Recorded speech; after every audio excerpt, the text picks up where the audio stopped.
जय हिंद दोस्तों। जब हमारी इस धरती पर इंसानों का दूर दूर तक कोई वजूद नहीं था, तब करीब 6.5 करोड़ साल पहले हमारी इस धरती पर डायनासोर का राज हुआ करता था। दोस्तों, आपको जानकर हैरानी होगी कि डायनासोर करीब 14 करोड़ सालों तक इस पूरे पृथ्वी पर एक छत्र राज किया और उनका कोई प्रतिद्वंदी भी नहीं था। उस समय इन डायनासोर की कई अलग अलग हजारों प्रजातियां मौजूद थी, जिसमें कुछ डायनासोर शाकाहारी थे तो कुछ डायनासोर मांसाहारी, तो वहीं कुछ डायनासोर बहुत ही शांत और सरल स्वभाव के थे और कुछ बहुत ही हिंसक और खतरनाक थे। दोस्तों, जब डायनासोर की सभी प्रजातियां बड़े ही आराम से धरती पर अपना जीवन बिता रहे थे, तब अचानक उस समय ऐसी कौन सी घटना घटी जिसने इन डायनासोर के साथ साथ धरती पर रहने वाले लगभग सभी जीव जंतुओं, पेड़ पौधों का नामो निशान मिटा दिया। इस घटना को बारीकी से जानने के लिए हमें आज से करोड़ों साल पीछे जाना होगा, जब यह डायनासोर हमारी पृथ्वी पर मौजूद थे। तो दोस्तों, चलिए चलते हैं आज से 6.5 करोड़ साल पीछे।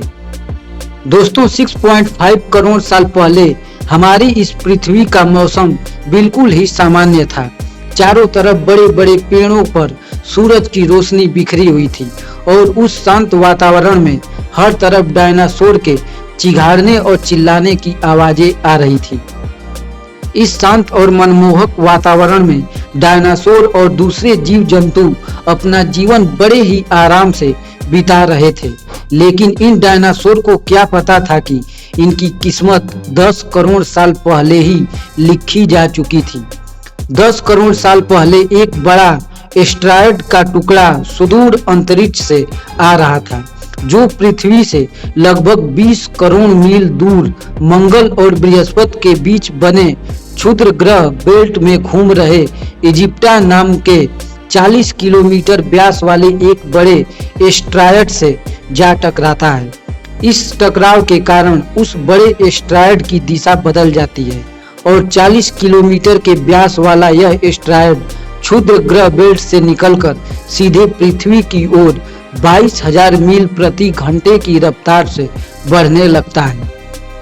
यदि यह एस्टेरॉयड पृथ्वी से 4 लाख किलोमीटर की दूरी पर होता तो शायद डायनासोर का अंत हमारी पृथ्वी से न होता।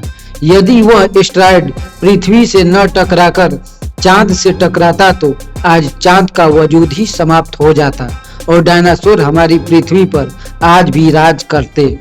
लेकिन शायद नियति को कुछ और ही मंजूर था, इसलिए यह बड़ा एस्टेरॉयड चांद से न टकराकर उसके बहुत ही नजदीक से गुजर गया। दोस्तों, 40 किलोमीटर के व्यास वाला 2 ट्रिलियन मैट्रिक टन का यह एस्टेरॉयड हर एक सेकेंड धरती की ओर आगे बढ़ रहा था और जैसे ही यह एस्टेरॉयड पृथ्वी के वायुमंडल के संपर्क में आया तो इसकी रफ्तार 70,000 किलोमीटर प्रति घंटा हो गई। पृथ्वी के वायुमंडल में घुसते ही घर्षण की वजह से यह एस्टेरॉयड आग के गोले में तब्दील हो गया।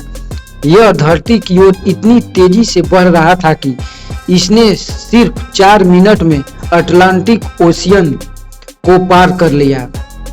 दोस्तों, आग के गोले में तब्दील हो चुके इस एस्टेरॉयड की चमक इतनी अधिक थी कि धरती पर मौजूद सभी जीव उस उल्का को देख नहीं पा रहे थे, लेकिन इसके भयानक गर्मी को महसूस कर रहे थे। और कुछ ही क्षणों में यह एस्टेरॉयड मैक्सिको की खाड़ी के पास जमीन से जा टकराता है। यह टक्कर इतनी भयानक थी कि जिसके बाद लगभग 35,000 डिग्री सेल्सियस की ऊर्जा वाला एक भयानक विस्फोट होता है। दोस्तों, यह धमाका बहुत बड़ा हुआ, इतना बड़ा कि यह लगभग 20 हाइड्रोजन बम के बराबर था। ये विस्फोट इतना शक्तिशाली था कि इसके टकराते ही धरती पर मौजूद धूल, पत्थर और लाखों टन धातु मिट्टी अंतरिक्ष में चली गई और टकराव वाली जगह पर 180 किलोमीटर चौड़ा और 20 किलोमीटर गहरा गड्ढा बन गया। विस्फोट के कारण इस गड्ढे का सारा मेटल और पत्थर आसमान में धूल के बादल में बदल गए और सभी प्रकार के कचरा तीव्र गति से आग के गोले में तब्दील होकर डायनासोर के ऊपर गिरने लगे।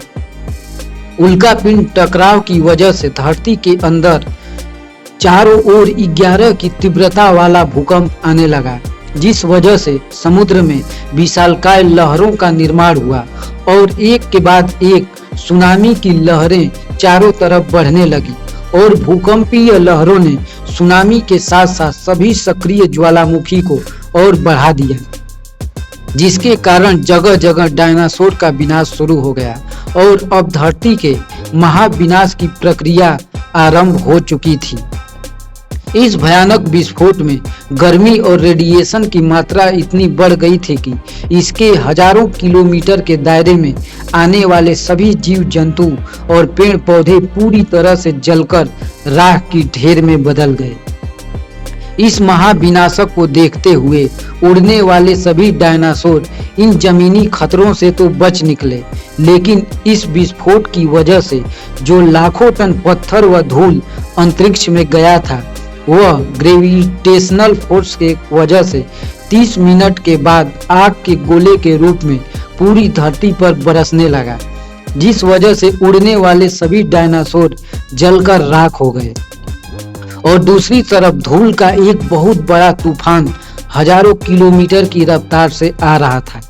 यह धूल के बादल कई किलोमीटर मोटे थे, जिसके कारण धरती पर सूरज की रोशनी भी नहीं पहुंच पा रही थी। विस्फोट के 90 मिनट बाद पूरी धरती का तापमान 200 डिग्री सेल्सियस से भी ज्यादा गर्म हो गया। इस वजह से पेड़ पौधों की लगभग सारी आबादी जलकर खाक हो गई और जो डायनासोर विस्फोट और सुनामी से बच गए थे, वे इस भयानक गर्मी को नहीं झेल पाए। इस महाप्रलय से धरती की करीब 90% प्रजातियां समाप्त हो गई और जो करीब 10% जीव धरती पर बच गए थे, उनमें सिर्फ वही जीव जिंदा रह सके जो आकार में बहुत छोटे थे और जमीन के अंदर बिल बनाकर रहते थे। दोस्तों, आइए अब जानते हैं डायनासोर का अंत और इंसानों का जन्म। इस महाप्रलय के लगभग सभी पेड़ पौधे जलकर राख हो गए थे, जिसके कारण यहाँ जो बड़े और विशालकाय जीव जीवित बच गए, उन्हें भरपूर मात्रा में खाना पीना न मिलने की वजह से भूखमरी के कारण बचे हुए जानवर और जीव मर गए। लेकिन यह महाविनाश और डायनासोर का अंत किसी अन्य जीव की एक छोटी प्रजाति के लिए सुनहरा था। वह जीव था मैमल्स। मैमल्स बहुत ही छोटे स्तनधारी जानवर थे जो इस महाप्रलय से बच गए थे। दोस्तों, बहुत सालों तक पृथ्वी जीवों से वीरान पड़ी थी, क्योंकि जीवों के रहने लायक वातावरण नहीं बन पा रहा था। इसी बीच अफ्रीका के पूर्वी इलाके में एक नए पर्वत श्रृंखला का निर्माण हुआ, ईस्ट अफ्रीकन रिफ्ट वैली। ये पर्वत यहाँ आने वाले मौसमी हवाओं के लिए एक अवरोध बन गई थी और इस वजह से यहाँ के जंगलों में बारिश आनी बंद हो गई, जिससे धीरे धीरे छोटे बड़े जीवों का विकास होना चालू हो गया। इन्हीं जंगलों में मानव का विकास हुआ। दोस्तों, जो मानव आप आज के समय में देखते हैं, यह सुधार हजारों साल में हुआ। तो दोस्तों, ये वीडियो आपको कैसा लगा कमेंट बॉक्स में जरूर बताइए।